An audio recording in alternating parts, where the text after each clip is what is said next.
ఈ మస్టర్డ్ కలర్‌లో ఉన్న ఫ్లవర్స్ చూడండి ఎంత బాగున్నాయో. బోగన్‌విలియా ప్లాంట్ ఎలా అయినా చాలా బ్యూటిఫుల్‌గా ఉంటది దాని ఫ్లవరింగ్‌తో. అయితే ఇది గ్రాఫ్టెడ్ వెరైటీ అనుకుంటా. చాలా చిన్న ప్లాంట్‌కే ఫ్లవరింగ్ వచ్చింది.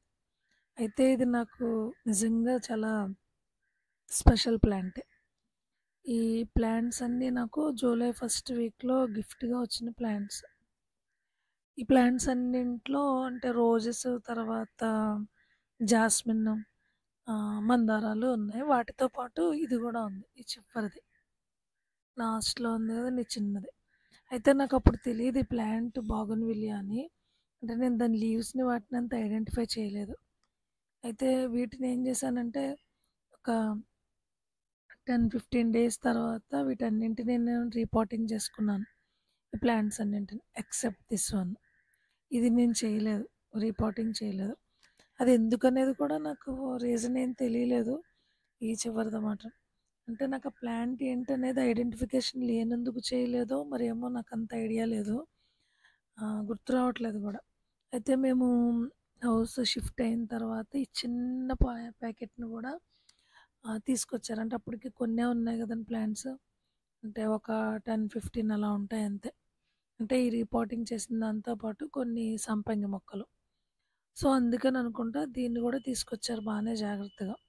అయితే వాళ్ళు సర్దేటప్పుడు ఏంటంటే ఇది బ్యాక్‌కెళ్ళిపోయిందన్నమాట. పెద్ద మొక్కలకి వెనక వైపు వెళ్ళిపోయింది. ఆల్మోస్ట్ ఎండిపోయిందిది.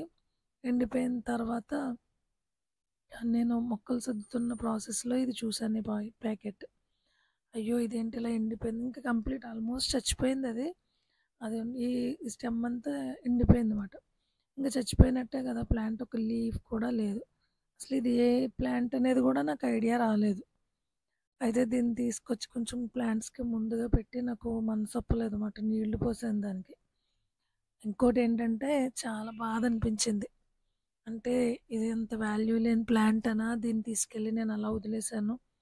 వాటన్నింటికి ఫ్లవర్స్ ఉన్నాయి కాబట్టి వాటిని రీపాటింగ్ చేశాను. దీన్ని మాత్రం ఇలా వదిలేసానా అనిపించింది నాకు. అయితే ఈ ప్లాంట్ మాత్రం చూడండి నాకనిపించింది అలా నన్ను నెగ్లెక్ట్ చేసి వదిలేసావు.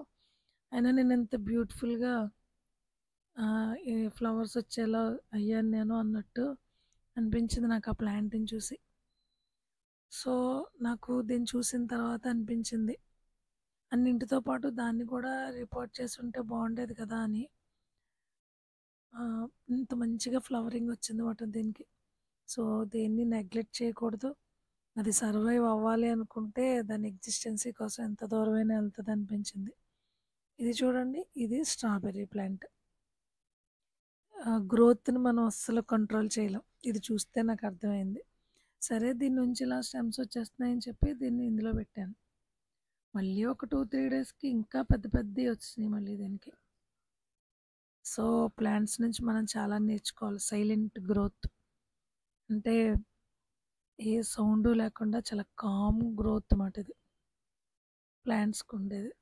సో, మనం నెగ్లెక్ట్ చేసినంత మాత్రాన లేకపోతే వాటి పెరుగుదలను ఆపినంత మాత్రాన మన చేతుల్లో ఏం లేదు.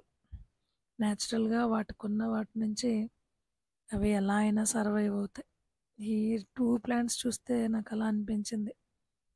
ఒకవైపు చాలా హ్యాపీగా కూడా అనిపించింది.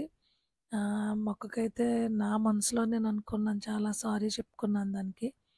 రియల్‌గానే బోగన్‌విల్లియాకి ఒక స్టోరీ ఉంటది గదండీ! వాటర్ పోసినా, పోయకపోయినా అది చాలా బాగా వస్తదని. ఫ్లవర్స్ ఆర్నమెంటల్ ఫ్లవర్స్ కదా అవన్నీ. సో, అలా గ్రోత్‌ని మనం కంట్రోల్ చేయలేము.